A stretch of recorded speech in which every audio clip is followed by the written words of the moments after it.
Hello বন্ধুরা, welcome back to my channel. আশা করছি তোমরা সবাই খুব ভালো আছো। চলে এসেছি নতুন আরেকটি ব্লগ নিয়ে। আজকে বলতে পারো আমার জন্য একটা স্পেশাল দিন। আজকে দেখা হতে চলেছে আমার সেই পুরনো বান্ধবী, কলেজের বান্ধবী, যার সাথে 4টা বছর হোস্টেলে একই রুমে কাটিয়েছি। আজ চাকরি সূত্রে সবাই আলাদা আলাদা জায়গায়, অনেকদিন অনেক প্ল্যান করেও দেখা হয়ে ওঠেনি। আজকে সাডেন ডিসাইড করলাম চল দেখা করা যাক। তো যেমন কথা তেমন কাজ, রাস্তাতেই ঠিক করলাম এসপ্ল্যানেড যাওয়া যাক। ওখানে রং দে বাসন্তী ধাবাও শুনেছি খুলেছে, তো সেখানটাও এক্সপ্লোরও করা হবে আর কিছুটা সময় কাটিয়েও আসা যাবে। চলে এসেছি আমরা লোকেশনে। এই দিকে হলো শ্রীলেদার্স, তার পাশে হলো অনেকগুলো লোকাল স্ট্রিট শপ রয়েছে, তার ঠিক অপোজিটেই হলো রং দে বাসন্তী ধাবা। রেস্টুরেন্টটা রয়েছে এই বিল্ডিং এর ঠিক ফার্স্ট ফ্লোরে। চলো তাহলে সেখানেই যাওয়া যাক।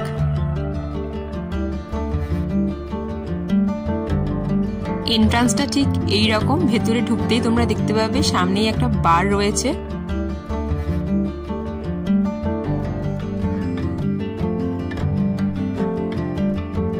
চলো তাহলে ভেতরে প্রবেশ করা যাক আর পুরো অ্যাম্বিয়েন্সটা কিরকম ঘুরে দেখি।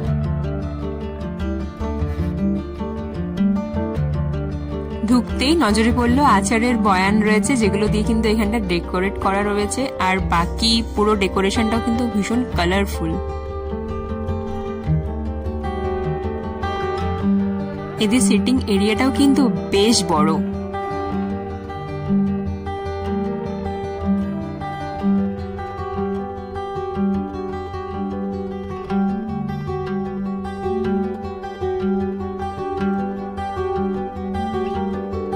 আর দেখো একপাশে দেওয়ালে এরকম সুন্দর ওয়াল আর্ট করা রয়েছে, আর এই ওয়াল আর্টে কিন্তু কলকাতার বিভিন্ন চিত্র ফুটে উঠেছে। ওয়াল আর্ট করা রয়েছে যেই সাইডটাতে, সেই সাইডের বসার জায়গাগুলোই আমরা চুজ করলাম। ব্যাকগ্রাউন্ডটা ভালো আসবে, অনেকদিন পরে বান্ধবীর সাথে দেখা, ভালো ভালো ফটো তো তুলতেই হবে। আর একদম যে পেছনের সিটিং অ্যারেঞ্জমেন্ট গুলো করা রয়েছে, সেখান থেকে তোমরা কিন্তু বাইরের ভিউ দেখতে পাবে। ভেতরের লাইটিং গুলো কিন্তু বেশ সুন্দর। আর এখানে দেখো লেখা রয়েছে হ্যাপি আওয়ার্সে, অর্থাৎ 12টা থেকে 4টা পর্যন্ত এতে ড্রিঙ্ক স্টার্ট হচ্ছে কিন্তু 49 রুপিস থেকে।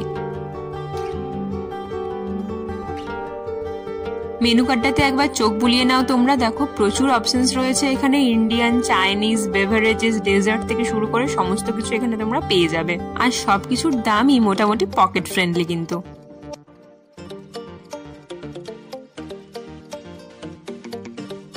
অনেক দিন পরে দেখা, তাই একটু ঢং আর কি। আর আমি তো চশমা ছাড়া একেবারে অন্ধ। আচ্ছা, প্রথমেই আমাদের দিয়ে গেল কাসুন্দি, গ্রিন চাটনি, আচার আর লেবু। এটা যেহেতু একটা ধাবা স্টাইল রেস্টুরেন্ট, তাই সবকিছু কিন্তু এখানে সার্ভ করা হয়েছে স্টিলের থালাতে। প্রথমেই আমরা অর্ডার করি ড্রামস অফ হেভেন, যেটার মধ্যে কিন্তু 6 পিস ছিল। এবার খেয়ে তোমাদের বলবো কেমন টেস্ট। এই হলো আমাদের ফুড ব্লগার, একদম প্রফেশনাল। এবার আমার পালা। মোটামুটি খেতে বেশ ভালোই ছিল, ক্রিস্পি ছিল, আর সসে কিন্তু খুব ভালো টস করা ছিল, বেশ ভালো লাগছিল। এরপর একটা ডেজার্ট নিয়েছিলাম, যেটার নাম আমি ভুলে গেছি। এটার উপর থেকে চকলেট সস আর নাটস স্প্রেড করা ছিল। একটা ভিডিও বানাবো, একটু ভালোভাবে কাটতে বলেছিলাম সাইড থেকে, এটা যাতা করে দিল পুরো একদম। এবার আমার ট্রাই করার পালা।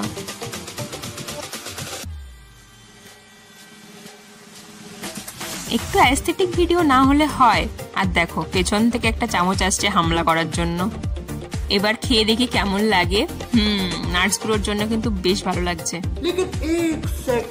না না, একা খেলে হয় নাকি, দুজনকে খেতে হবে একসাথে। এবার ওখানের একজন স্টাফ এসে আমাদের বলে গেলেন যে জোম্যাটোতে যদি রং দে বাসন্তী ধাবার একটা রিভিউ দিই, তাহলে একটা ফ্রি ফ্রেশ লাইম সোডা দেবে। ফ্রির খাবার কে না খেতে ভালোবাসে। আমরাও দিয়ে দিলাম রিভিউ, আর সত্যি সত্যি 2টো ফ্রেশ লাইম সোডা আমাদের দিয়ে গেল। এটা কিন্তু পুরোপুরি ফ্রি ছিল, এটার জন্য এক্সট্রা করে কোনো পেমেন্ট আমাদের করতে হয়নি। যেমন নর্মাল ফ্রেশ লাইম সোডার টেস্ট হয় সেই রকমই ছিল। সন্ধে একটু হতেই সব লাইটগুলো অন হওয়ার পরে অ্যাম্বিয়েন্সটা কিন্তু আরো বেশি ভাইব্রেন্ট লাগছে। আমাদের খাওয়া দাওয়া, ফটো তোলা সমস্ত কিছু কমপ্লিট। এবার বাইরে গিয়ে বাকি কথা হবে। অতসী খেয়ে দে কেমন লাগলো? খেয়ে দিয়ে কেমন লাগলো? আড্ডাটা বেশি ভালো ছিল। অ্যাম্বিয়েন্সটা বেশি ভালো লেগেছে। ফটোজেনিক ভালো, খুবই ভালো। হ্যাঁ। আর